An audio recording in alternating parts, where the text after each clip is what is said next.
So traditionally, users would access the intelligent sections to apply any kind of conditional benching to the cross-section of a string, whereas now we've got a couple of options through the custom variations to do that. So we're going to click custom variation and we're going to choose the benching in cut first. What we're going to do is put in a chainage range where we'd like to have this benching applied. It is quite critical that when you're applying this particular variation that you apply it where you need it, not all the way along the string. We're going to attach this bench to the right side of the design and then pick an attachment code, and that attachment code is going to be the RSH code.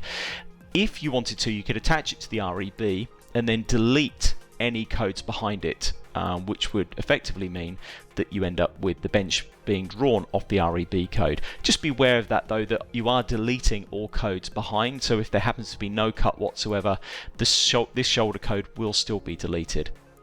We're going to uncheck that box and then pick a target surface. So you can pick whatever surface you want. In this case, we're just going to be picking the natural here.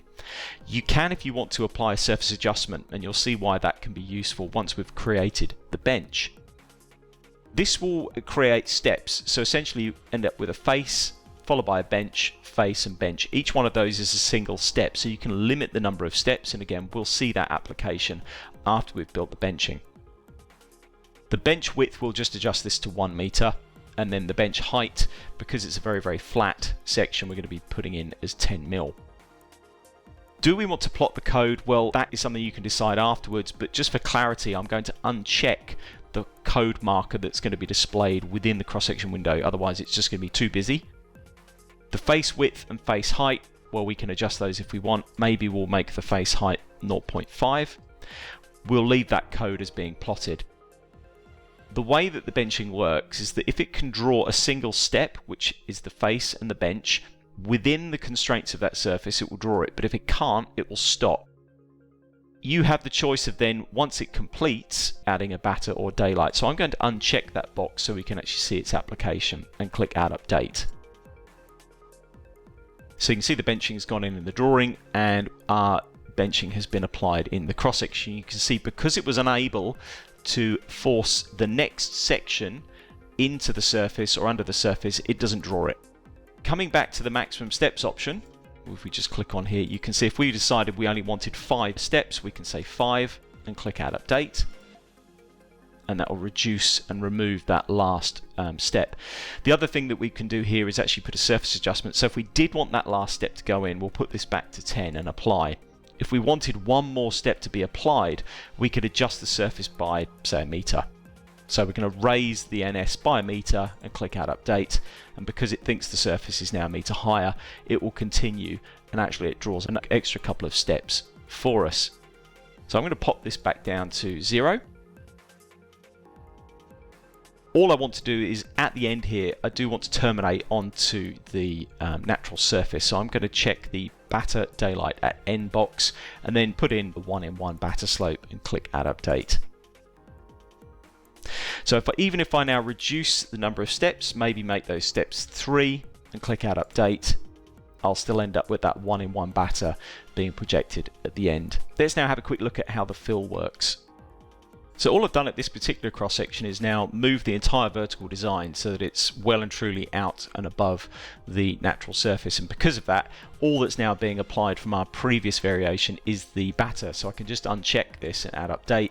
I've got nothing being applied because we're now in a fill situation. So what we're going to do is to basically add the variation for the fill scenario. So I'm going to go Insert Benching in Fill, Add Variation, between 400, 500, right hand side, the attachment code is the RSH.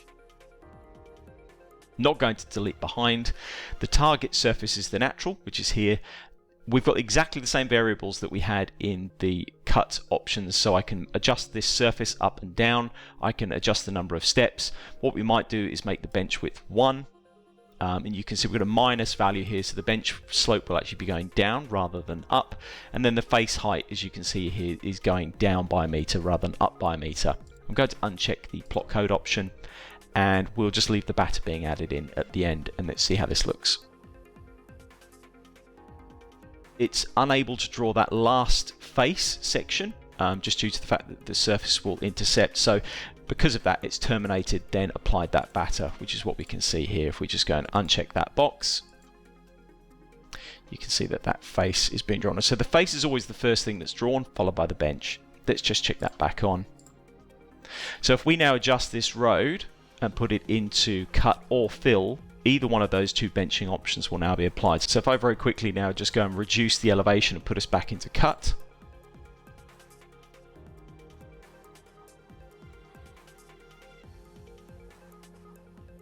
you can see there that because we're now in a cut situation, the software has reverted to the cut bench instead.